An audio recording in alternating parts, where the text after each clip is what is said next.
to have you back once again on Business Tonight. With Karnataka due for elections months from now, it looks like India Inc. is getting knee-deep into politics. In an unprecedented move, corporate leaders from the city have come together to field their own candidates for Bangalore.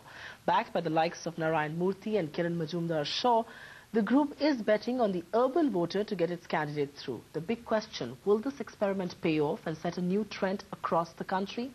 Chandra Srikanth finds out.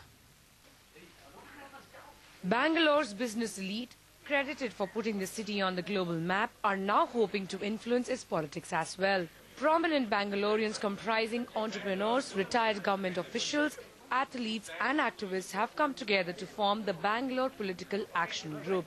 I do not see the same sense of helplessness in solving the problems of the country as I used to see.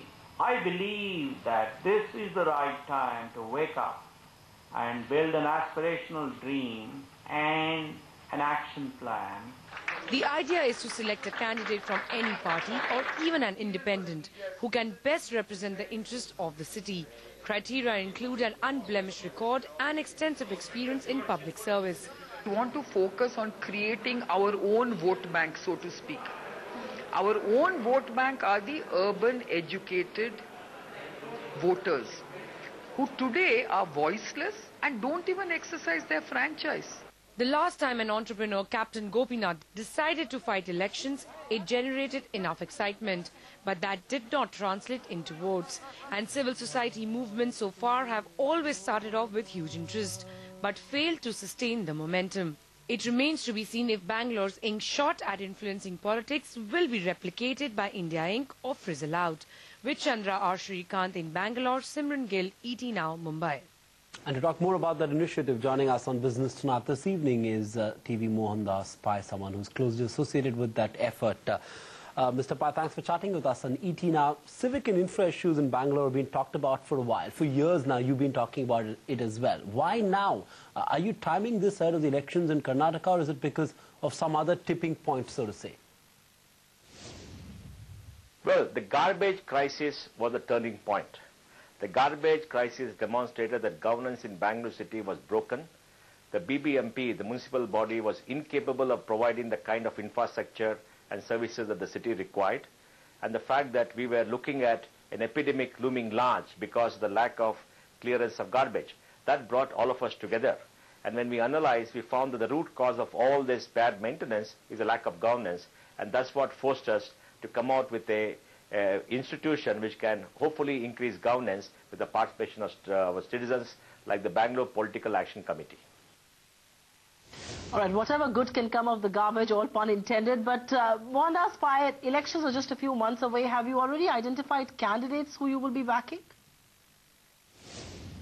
Our strategy is to endorse candidates belonging to any political party which meets a criteria for the election. We're going to make a list of the criteria, and the criteria depend upon whether they have got criminal cases for offences against women, criminal cases per se, and whether they got corruption cases, a track record of a public service and winnability. If they meet a criteria which is going to be laid down soon, we will support them from any political party. We are apolitical, we don't support any political party, we only support candidates. We should also part fund their election campaign so that we put money on the table for their election campaign. And this funding is very important because if citizens do not part fund or fund the election campaign of many candidates, they will raise money from other sources which may not be right. And because they are forced to do so, and they will put the pressure to get what they want. The contractor lobby is waiting there to give money to candidates. And once the candidates take money from them, they'll be at the mercy. So it's very important all of us put our money on the table, fund candidates. Like Obama was funded by the people of America, who believed in his constitution, believed in his policy. So we need people to fund good candidates so they can stand up and behave and work honestly. So on the funding aspect then, where will the funds come from? Will it be from the members of this political action group, or are you going to replicate the Western model wherein every citizen can, chip in and contribute to campaign funds? We're going to create a portal where ordinary citizens can contribute their campaign funding for the candidate, not for the political party, but goes towards the candidate fund, which will be controlled by the candidate. Two, we will ask our billionaires in Bangalore, and there are many of them, at least the last count I found, maybe 15 to 18 billionaires, some of them are not on the list, to contribute a little bit of money, because good governance ultimately benefits everybody. And that money will go to the candidate up to a certain percentage, the legal limit for expenditure. We can't go beyond the legal limit. We'll also have done a media campaign to support them, and we'll ask people who support B.PAC to volunteer for their campaign. I can't agree more with you as far as good governance affects everybody goes, but the last time an entrepreneur got involved with elections in Bangalore was way back in 2009. Your friend Captain Gopinath unsuccessfully contested as an independent candidate. Does this then at one level prove that success in business perhaps cannot necessarily be translated or replicated with success in politics, and does that somewhere concern and bother you? Well, I think last time when Captain Gopinath contested the election, yes, we are all enthusiastic. It didn't work because I think the citizens felt that you cannot just jump off the plane and go say, I'm going to contest and I'm a new hero. Because what citizens want is a record of public service. They want a track record. They want you to be around for some period of time before you come and put yourself for election. And they want to be assured that if they elect you, you're going to remain in politics and you're going to give up business. They don't like businessmen who contest elections, I guess, and say that, okay, I'll be a part-time MP, part-time I'll work for you, then I'll go to parliament, because the businessmen who've gone to parliament have not bestowed themselves with glory. They have not performed the job, and everybody knows that. So I guess they want people who are going to look after them full-time. That's a lesson for us. Fair point. No doubt, civil society has become more active in the last few years, but the trend we see with all these movements is that they start off with great momentum and a big bang, and then slowly interest fizzles out. How will you ensure that your efforts sustain the momentum? Well, this is a long haul. We think we have to work at it for 10 to 15 years because this is very important for the city of Bangalore, the citizens of Bangalore. Out of 20 people who are involved, all of us are committed that we are going to be around for maybe 10 to 15 years. We're going to give our time, give our money, and going to make it work. We have many volunteers, and we want to give it a shot because we have no other option. If we don't do it, we are going to lose. Governance is not going to improve. The garbage clearance is not going to improve. Law and order is not going to improve. The roads are not going to improve. The quality of life will come down, and we are going to suffer, and our children are going to suffer. So I think for our own sake, we have to do it. We are confident. We got a 60-70% probability we'll last the distance, and we'll try our best.